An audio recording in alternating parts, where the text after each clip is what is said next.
Que se passe-t-il réellement dans la forêt de Goyave ces derniers temps? Le récent conflit qui opposait l'ONF au syndicat agricole des petits planteurs de Sainte-Rose n'est-il pas en réalité l'arbre qui cache la forêt? Enfin, en pleine forêt de Manial, que penser de ces travaux pharaoniques, en cours de réalisation, sans que la population n'en soit clairement informée? Gwendoline est randonneuse. Elle a ses habitudes sur ce sentier. Mais depuis quelques jours, c'est l'étonnement.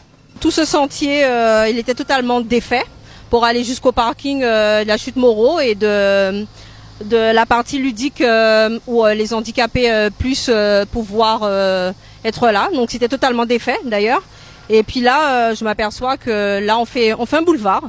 Il y a les arbres qui ont été abattus. Ce serait bien, mais en même temps qu'on nous explique qu'est-ce qui se passe, qu'on puisse plus aller faire nos randonnées comme d'habitude. De larges routes taillées dans la forêt, capables d'accueillir de gros porteurs, et ce sur plusieurs centaines de mètres.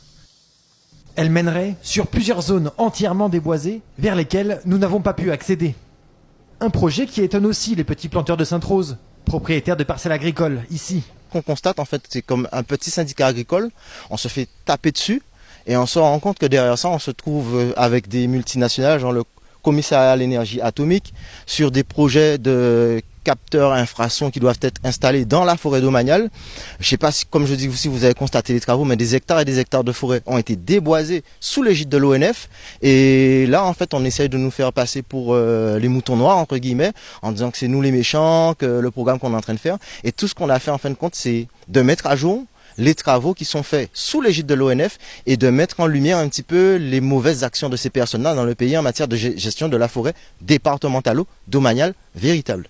Une station infrason installée ici à Goyave. Une information vérifiable en étudiant la liste des marchés publics.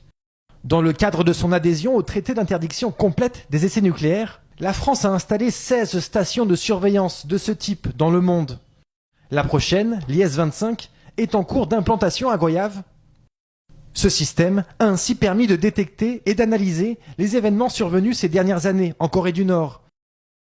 L'installation d'un tel système en pleine forêt de Manial, ici en Guadeloupe, est aussi stratégique que discret, même aux yeux de la population.